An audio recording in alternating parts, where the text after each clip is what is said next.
প্রচন্ড শীতের রাত, উনি সফরে বেরিয়েছেন হাদিস কালেকশনের জন্য। উনি মাগরিবের নামাজ, এশারের নামাজ পড়ে একটা মসজিদে শুয়ে পড়লেন, আর শুয়ে শুয়ে হাদিস পড়তেছে, আর মনে মনে ভাবলেন রাতটা মসজিদে কাটায় দিবে। কিন্তু দারোয়ান এসে বলে মসজিদে থাকতে পারবেন না, ওঠেন। উনি যে আহমদ ইবনে হাম্বল এটা চিনে নাই, কাঁথা গুছিয়ে হাদিসের কিতাব নিয়ে কাঁধের মধ্যে ব্যাগ নিয়ে মসজিদ থেকে বের হয়ে গেলেন। কি আর করবেন, প্রচন্ড শীত, আর কাঁপতেছেন বুড়ো মানুষ। পথিমধ্যে দেখলেন বাজার একজন খাব্বাজ, শাবুন খাব্বাজ, যুবক রুটি বিক্রেতা, সে রুটি বিক্রি করে। সে যে সালাম দিল, আসসালামু আলাইকুম। আহমদ ইবনে হাম্বল বলে, যুবক আমার যাওয়ার জায়গা নেই, সফরে বেরিয়েছি, খুব শীতে কষ্ট পাচ্ছি, রাতে যদি তোমার এই চুলা থেকে একটু আগুন পোহাই কোনো সমস্যা?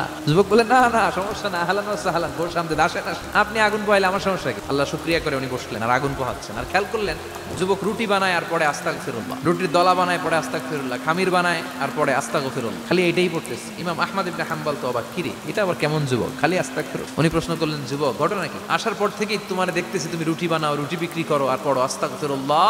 যুবক বলে, আস্তাগফিরুল্লাহ আমার সবচেয়ে বেশি পছন্দের আমল, আমি সব সময় আঠার মতো ইস্তেগফারের সাথে লেগে থাকি আর সব সময় পড়তে থাকি আস্তাগফিরুল্লাহ, আর এর বদৌলতে আল্লাহ আমারে মুস্তাজাবুদ দাওয়া বানিয়ে দিয়েছে। আহমদ ইবনে হাম্বল তো অবাক, তুমি মুস্তাজাবুদ দাওয়া, রুটিওয়ালা, আমি এত বছর হাদিস পড়াই, আমিও তো মুস্তাজাবুদ দাওয়া না, তুমি দোয়া করলেই সব কবুল হয়ে যায়? যুবক বলে, না আনা মুস্তাজাবুদ দাওয়া, আমি আমার জীবনে যত দোয়া করেছি কবুল করে নিয়েছে কে? সব দোয়া কবুল করে নিয়েছে আল্লাহ, একটা দোয়া ছাড়া। কি সেই দোয়া?